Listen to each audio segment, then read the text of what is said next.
Je m'appelle Véronica, et je crois qu'on peut dire que j'ai toujours été l'enfant de la relève dans ma famille.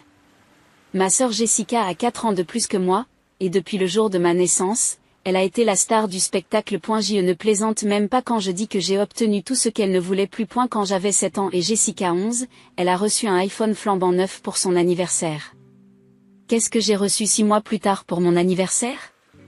Son vieux téléphone à clapet qui fonctionnait à peine. L'écran était fissuré et la moitié du bouton était coincé, mais mes parents ont agi comme s'ils me faisaient une énorme faveur. C'était la même chose pour les vêtements.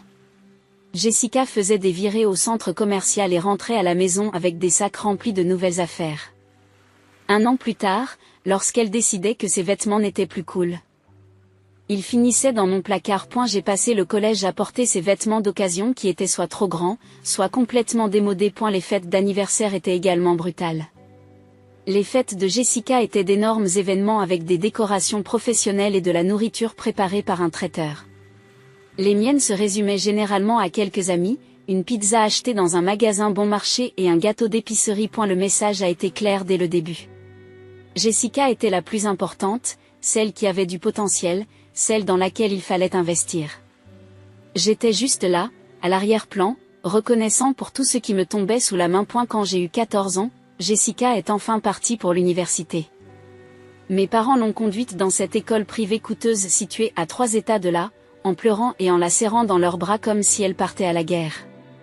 Je me souviens avoir pensé qu'enfin, peut-être qu'ils allaient me remarquer. Peut-être que maintenant, je serais la personne importante. J'avais tort. Même avec le départ de Jessica, rien n'a changé. Au contraire, la situation a empiré. Maman et papa l'appelaient tous les jours, parfois 2 fois. Ils s'asseyaient à la table de la cuisine, le téléphone sur haut-parleur, et lui posaient des questions sur ses cours, ses amis, sa chambre d'étudiant, ce qu'elle mangeait au petit déjeuner. Ces appels duraient des heures. Un week-end sur 2, il se rendait dans 3 états pour lui rendre visite. Il revenait avec des histoires sur son succès, sa popularité, l'amour que lui portaient ses professeurs. Il ramenait des photos de Jessica lors d'événements sur le campus, de Jessica avec ses nouveaux amis, de Jessica qui avait l'air heureuse et prospère. Le problème de l'argent était insensé. Il lui envoyait constamment de l'argent pour tout. Des nouveaux vêtements, des manuels scolaires, des sorties entre amis, des voyages pour les vacances de printemps. J'entendais maman au téléphone dire des choses du genre « Bien sûr, ma chérie, je te transfère $500 tout de suite. » $500. C'était plus que ce que j'avais jamais vu en une seule fois. Pendant ce temps, je portais toujours les vieux vêtements de Jessica et j'utilisais ses fournitures scolaires délabrées. Lorsque j'avais besoin de quelque chose, même de quelque chose de basique comme des baskets neuves alors que les miennes étaient trouées, je me faisais sermonner parce que je gaspillais et que je n'appréciais pas ce que j'avais. À 16 ans, j'en ai eu assez. J'ai trouvé un emploi à l'épicerie locale, où j'ensachais les courses et remplissais les rayons après l'école. Ce n'était pas très prestigieux, mais c'était le mien. Enfin, je pouvais acheter mes propres produits sans avoir à mendier ou à me contenter des restes de Jessica. J'ai travaillé tout au long de la première et de la terminale, économisant chaque centime que je pouvais. Pendant que les autres enfants allaient à des fêtes ou traînaient au centre commercial, je travaillais. Mais cela ne me dérangeait pas. J'avais un objectif maintenant. J'allais aller à l'université et j'allais le faire moi-même. 2 ans plus tard, Jessica a obtenu son diplôme et est revenue vivre à la maison. C'était le moment idéal, car je terminais mes études secondaires et j'étais prête à entamer le prochain chapitre de ma vie. Cela faisait des mois que je travaillais sur les demandes d'inscription à l'université, faisant tout moi-même puisque mes parents étaient trop occupés à s'extasier sur le retour de Jessica. J'ai postulé auprès de 8 établissements différents, en faisant des recherches en ligne sur chacun d'entre eux et en remplissant tous les documents pendant mes pauses déjeuner au travail. J'ai même payé moi-même les frais de dossier. Lorsque les lettres d'acceptation ont commencé à arriver, j'ai été choquée. J'ai été acceptée dans 5 établissements, ce qui tenait du miracle. La meilleure option était l'université d'État locale. Ils m'ont offert une bourse partielle qui couvrait 70% des frais de scolarité. Ce n'était pas une couverture totale, mais c'était déjà ça. Les 30% restants coûteraient cher, mais je me suis dit que peut-être, juste peut-être, mes parents m'aideraient. Après tout, ils avaient payé l'intégralité des frais de scolarité de Jessica pendant 4 ans. J'ai décidé de leur en parler au dîner. Jessica était là aussi, fraîchement diplômée de l'université, parlant déjà d'un stage qu'elle avait décroché. J'ai attendu qu'il y ait une pause dans la conversation pour dire à quel point Jessica était géniale. J'ai de bonnes nouvelles, ai-je dit en essayant d'avoir l'air confiant. J'ai été acceptée à l'université d'État et ils m'ont offert une bourse partielle. Elle couvre 70% des frais de scolarité. Je m'attendais à ce qu'il soit fier, voire excité. Au lieu de cela, papa a reniflé et secoué la tête. L'université ? Tu n'as pas besoin de l'université, Véronica, tu dois trouver un vrai travail et commencer à travailler. Maman a ri, vraiment ri. Chérie, tu n'es pas faite pour l'université. Tu es faite pour le travail physique, pas pour apprendre dans les livres. C'est ce que tu es. J'ai eu l'impression d'être giflée. Comment ça, je ne suis pas faite pour ça ? J'ai été acceptée, ils m'ont offert une bourse. C'est alors que Jessica est intervenue, et ses mots ont été plus profonds que tout ce que mes parents avaient dit. Oh, je t'en prie, dit-elle en ricanant, tu es bien trop stupide pour aller à l'université. Tu n'as pas l'intelligence nécessaire pour suivre les cours. De toute façon, tu serais recalée. Même pour eux, c'était trop.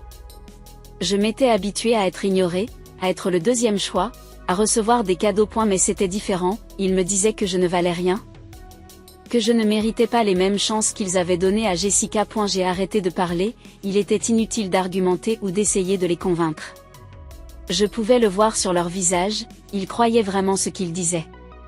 Ils pensaient vraiment que j'étais stupide et sans valeur. J'y suis restée assise pendant le reste du dîner, sans dire un mot de plus.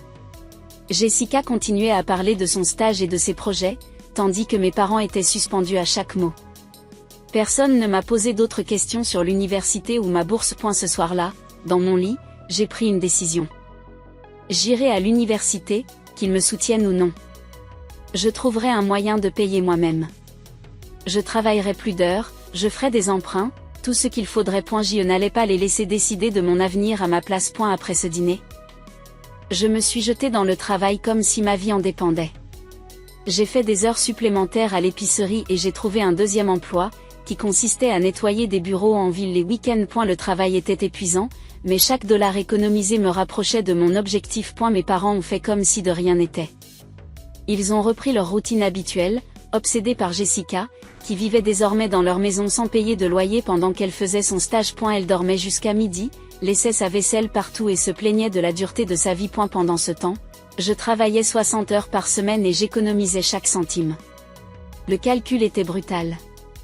Même si la bourse couvrait 70% de mes dépenses, il me fallait encore environ $8 000 pour ma première année. Entre les frais de scolarité, les livres et les frais de subsistance, cela me semblait impossible. Mais j'ai continué à travailler et à économiser, en me disant que je m'en sortirais d'une manière ou d'une autre. L'été a filé dans un flou de travail et de stress. 2 semaines avant le début des cours, ma mère m'a lâché une bombe. J'étais en train de prendre un petit déjeuner rapide avant mon service du matin quand elle est entrée dans la cuisine avec un faux sourire mielleux. « Véronica, il faut qu'on parle », dit-elle en s'asseyant en face de moi. « Jessica a besoin de plus d'espace. Elle veut transformer ta chambre en dressing. Tu sais la quantité de vêtements qu'elle a depuis l'université. » Je n'arrivais pas à croire ce que j'entendais, mais je commence l'université dans 2 semaines.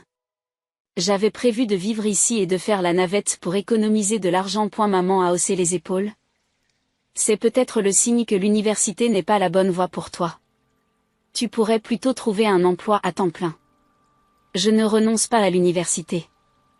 Alors tu vas devoir te débrouiller toute seule.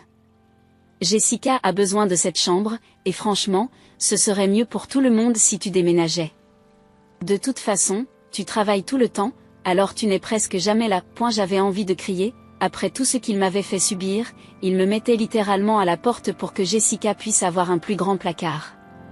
Mais j'ai gardé ma voix ferme. Quand dois-je sortir ? Ce week-end serait bien. Ça te laisse quelques jours pour trouver un endroit. J'ai appelé mon amie Maya pendant ma pause déjeuner. Nous sommes amies depuis le collège et elle était l'une des rares personnes à savoir à quel point ma situation familiale était désastreuse. Il faut que je trouve un endroit rapidement. Tu connais quelqu'un qui a une chambre libre ? En fait, oui. Je loue un petit appartement avec 2 autres filles, Sarah et Kim. C'est assez miteux, Mais nous pourrions probablement accueillir une quatrième personne. Le loyer serait moins cher pour tout le monde. Viens voir après le travail. L'appartement était vraiment un taudis. Il se trouvait dans le pire quartier de la ville, avec des murs minces, un plafond qui fuyait et une cuisine qui fonctionnait à peine. Mais j'avais un toit au-dessus de ma tête, et Maya et ses colocataires étaient des gens vraiment sympathiques. Ce week-end-là, j'ai mis tout ce que je possédais dans des sacs poubelles et des cartons.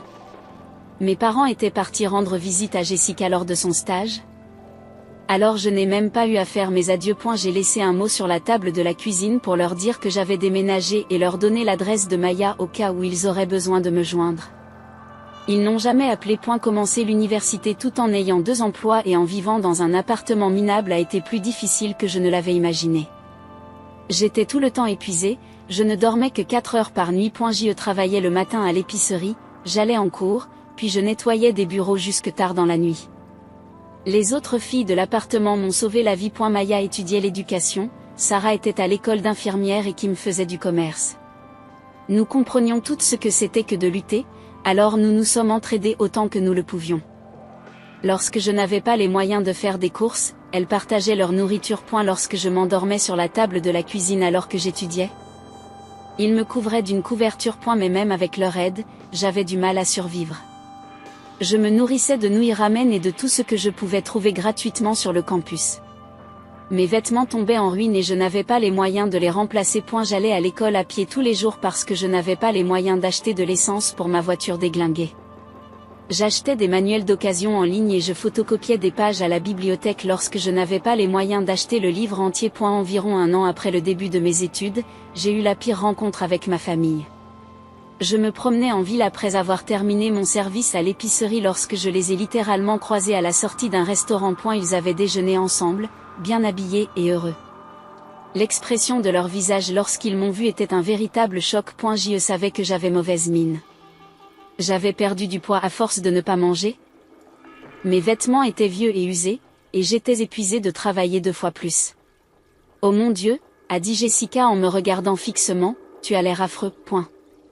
Merci, ai-je dit en essayant de passer devant elle. Non, sérieusement, a-t-elle poursuivi en riant. Tu as l'air d'un sans-abri. Tu vis dans la rue? Le père me regardait de haut en bas avec dégoût. Voilà ce qui arrive quand on fait de mauvais choix, Véronica. Tu as l'air d'une mendiante, dit maman en secouant la tête. C'est embarrassant. Jessica gloussait encore. Si j'avais de la monnaie, je te la donnerais volontiers. Tu as l'air d'en avoir besoin. Ce commentaire m'a fait l'effet d'un coup de poing dans le ventre. Ma propre sœur me parlait comme si j'étais une étrangère qui demandait de l'argent dans la rue. Je me suis sentie humiliée et en colère à la fois. Elles se sont éloignées, continuant à rire et à faire des commentaires sur mon apparence pathétique. Je suis restée sur le trottoir, tremblante de rage et d'humiliation. Les gens me regardaient, se demandant probablement pourquoi je pleurais en plein centre-ville. Ce soir-là, je me suis fait une promesse. J'allais réussir. J'allais obtenir mon diplôme, trouver un bon emploi et prouver à tous que je n'étais pas un raté. J'allais leur montrer exactement qui était le vrai perdant. J'ai redoublé d'efforts. J'ai étudié plus dur, j'ai travaillé plus d'heures et je me suis surpassée. Mes notes étaient déjà bonnes, mais je les ai améliorées. J'ai commencé à me porter volontaire pour des projets de crédit supplémentaires et à nouer des relations avec mes professeurs. Ces 3 années sont passées plus vite que je ne le pensais. J'ai gardé la tête baissée, j'ai travaillé dur et j'ai réussi à obtenir mon diplôme avec mention. Le jour où j'ai franchi le seuil de la scène, aucun membre de ma famille n'était présent. Les parents de Maya m'ont applaudi à la place, honnêtement. Cela signifiait encore plus de la part de personnes qui s'intéressaient vraiment à moi. Mes professeurs avaient remarqué mon éthique de travail et mes notes. Martinez, mon professeur de commerce, m'a aidé à décrocher des entretiens dans plusieurs entreprises. Vous êtes exactement le type d'employé dont chaque entreprise a besoin, m'a-t-elle dit. Travailleuse, fiable et intelligente. Ne laissez personne vous dire le contraire.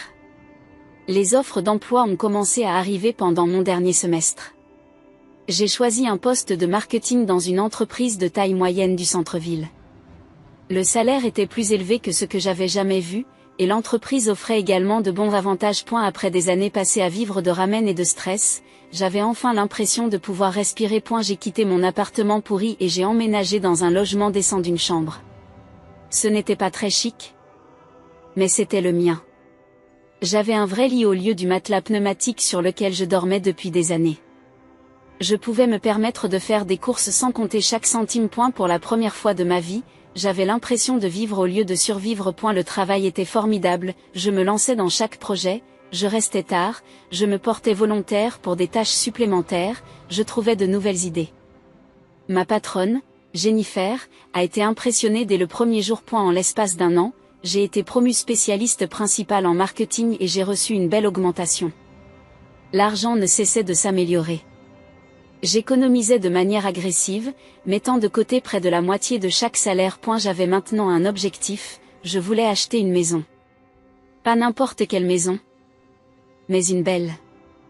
Le genre de maison qui montrerait clairement que j'ai fait quelque chose de ma vie.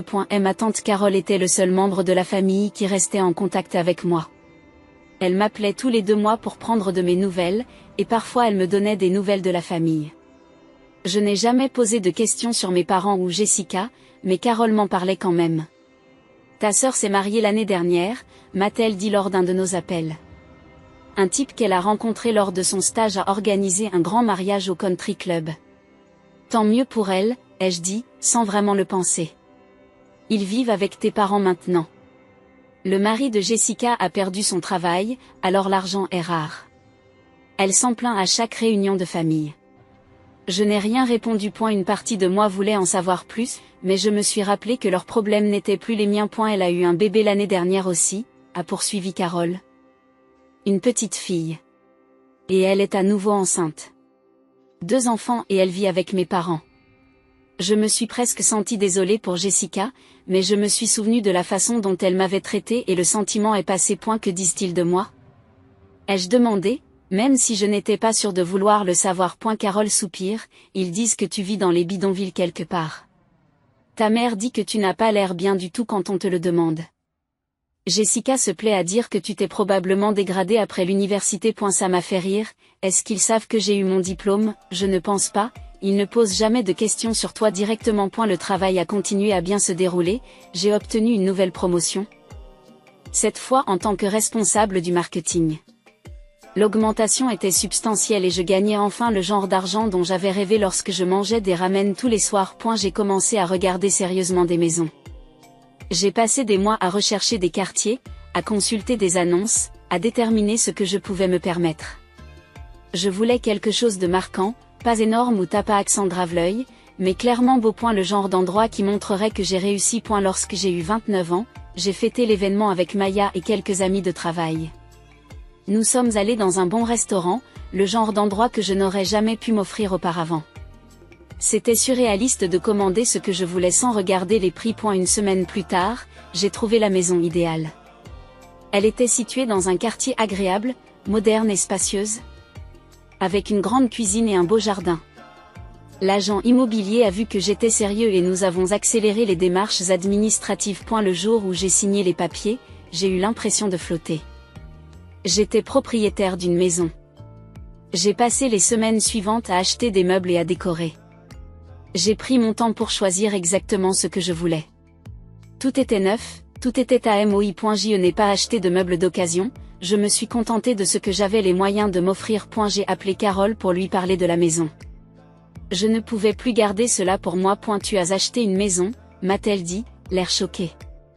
C'est merveilleux, je suis très fière de toi. Merci, j'organise une pendaison de crémaillère le mois prochain. J'aimerais beaucoup que tu viennes. Bien sûr que je serai là, c'est une nouvelle tellement excitante. J'aurais dû me douter que Carole ne pourrait pas garder ça pour elle. Avec le recul, je ne suis même pas sûre d'avoir voulu qu'elle le fasse. Peut-être qu'une partie de moi voulait que ma famille sache que j'avais réussi. 2 semaines plus tard, je déballais les derniers cartons quand j'ai entendu sonner à la porte. Je n'attendais personne, et je ne m'attendais certainement pas à ouvrir la porte et à trouver mes parents et Jessica debout sous mon porche. Pendant un moment, je les ai regardés fixement. Ils avaient l'air plus vieux, plus fatigués que dans mes souvenirs. Jessica était manifestement à nouveau enceinte, et elle avait l'air stressée. « Bonjour, Véronica », a dit maman, comme si nous avions discuté hier. Je ne les ai pas invités à entrer, mais elles m'ont quand même dépassée, entrant dans ma maison comme si elle leur appartenait. Je les ai regardées autour d'elles, prendre les nouveaux meubles, les belles finitions. Les signes évidents que je m'en sortais bien. Les yeux de Jessica étaient écarquillés par ce qui ressemblait à de l'envie. « Comment as-tu pu t'offrir tout ça ?» demanda-t-elle. « Je travaille », ai-je répondu simplement. « C'est vraiment un bel endroit », dit papa, l'air surpris. « Qu'est-ce que vous faites ici ?» ai-je demandé. « Nous avons appris que tu avais acheté une maison, » dit maman, « nous voulions la voir, point. Je ne vous ai pas invité. » Ils ont tous ri. « Nous sommes une famille, » a dit papa, « nous n'avons pas besoin d'invitation, point. » J'allais leur dire qu'ils ne se comportaient pas comme une famille quand maman a regardé autour d'elle et a dit quelque chose qui m'a glacé le sang. « C'est une belle maison, Véronica, mais elle ne te convient pas vraiment, n'est-ce pas ? C'est plutôt le style de Jessica, point. » J'ai regardé ma mère, essayant de comprendre ce qu'elle venait de dire. « Qu'est-ce que tu veux dire par « ça ne me va pas » ? Maman a fait le tour de mon salon comme si elle l'inspectait. « Eh bien, c'est tellement beau. Et Jessica a vraiment besoin d'un endroit comme celui-ci. Elle a 2 enfants et un autre va arriver. Et alors ? Alors peut-être que tu devrais lui offrir la maison. » J'ai éclaté de rire. « Tu es fou. » Réfléchis, dit papa en s'asseyant sans permission sur mon nouveau canapé. « Tu as obtenu cette maison facilement. Jessica est mariée et a des enfants. Elle en a plus besoin que toi. » Facilement ? Je n'arrive pas à croire ce que j'entends. J'ai travaillé comme un fou pour avoir cette maison. J'ai eu 2 emplois à l'université tout en vivant dans un taudis. J'ai économisé chaque centime pendant des années. Jessica regardait autour d'elle avec une jalousie évidente. Ce n'est pas juste que tu puisses vivre dans un endroit aussi agréable alors que je suis coincée dans cette petite chambre chez maman et papa, point. Alors peut-être que toi et ton mari devriez avoir votre propre maison.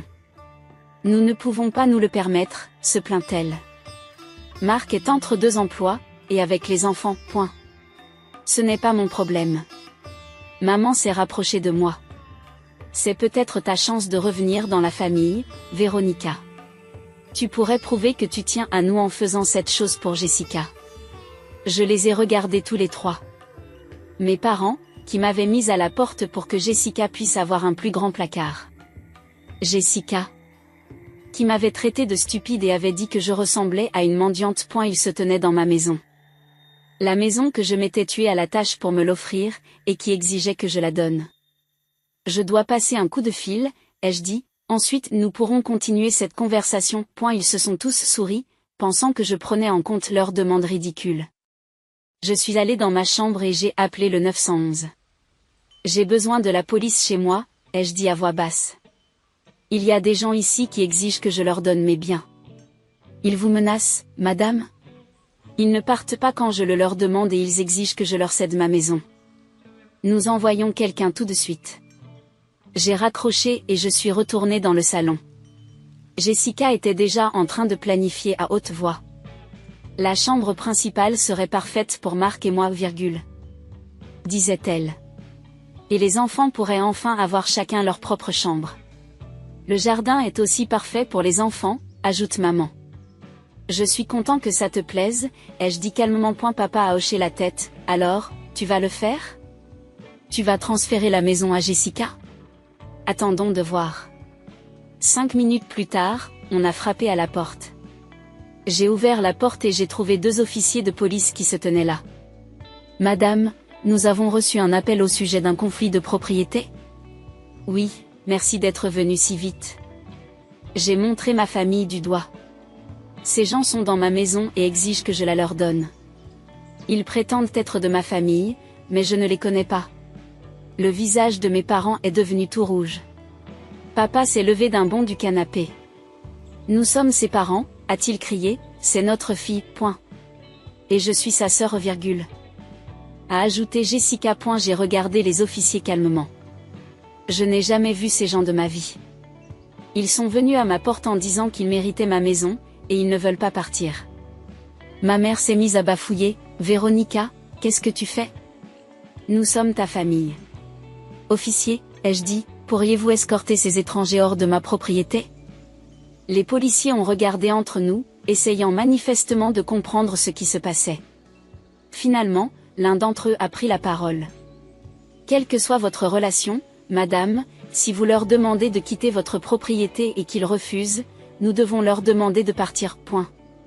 C'est de la folie, s'écrie Jessica, elle est complètement déraisonnable. Point. Vous devez partir maintenant, a dit l'officier avec fermeté. Mes parents et Jessica n'ont eu d'autre choix que de se diriger vers la porte. Alors qu'ils partaient, maman s'est retournée vers moi. Tu t'es complètement coupé de ta famille, a-t-elle dit.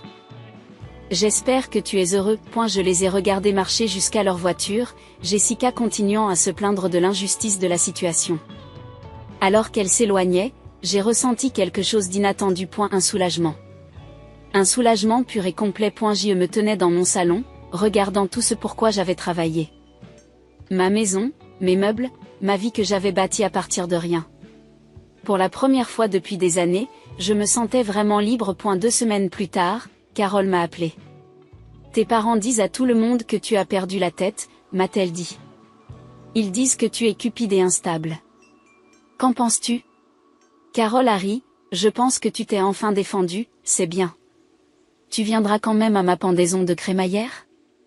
Je ne manquerai pas ça. La fête était exactement ce que je voulais. Maya est venue avec son petit ami, mon ami de travail s'est présenté. Et Carole a apporté une bouteille de vin hors de prix. Nous avons mangé de bons plats, bu de bonnes boissons et fait la fête dans ma belle maison. À Véronica, a dit Maya en levant son verre. Pour avoir prouvé que le travail acharné et la détermination peuvent tout surmonter. Tout le monde a applaudi, et je me suis sentie entourée de gens qui se souciaient vraiment de moi. Des gens qui m'avaient soutenue quand j'en avais eu besoin, qui avaient célébré mes succès sans jalousie ni condition. Alors que la soirée se terminait et que les gens commençaient à partir, je me suis promenée dans ma maison pour éteindre les lumières. Dans chaque pièce, je me sentais fière de ce que j'avais accompli. Ce n'était pas seulement une maison. C'était la preuve que j'avais survécu à tout ce qu'ils m'avaient fait subir et que j'en étais sortie plus forte. Mon téléphone a sonné alors que je me préparais à aller me coucher. J'ai vu que c'était le numéro de mes parents et j'ai failli ne pas répondre. Mais la curiosité a pris le dessus. J'ai dit, quoi? Véronica, s'il te plaît, la voix de maman était suppliante. On ne peut pas arranger les choses? La famille doit se serrer les coudes. Tu as raison, ai-je dit, la famille devrait se serrer les coudes. Dommage que je n'ai pas de famille. J'ai raccroché et j'ai bloqué leur numéro, puis celui de Jessica. Le lendemain matin, je me suis réveillée dans ma propre maison, dans mon propre lit, entourée des choses que j'avais gagnées grâce à mon dur labeur. J'ai fait du café dans ma cuisine et je me suis assis dans mon jardin, planifiant ce que je voulais planter dans le jardin. Pour la première fois de ma vie, je me suis sentie en paix. J'avais appris quelque chose d'important. On ne peut pas choisir la famille dans laquelle on est, mais on peut choisir la famille que l'on garde. Parfois, le meilleur choix est de s'éloigner et de construire quelque chose de mieux par soi-même.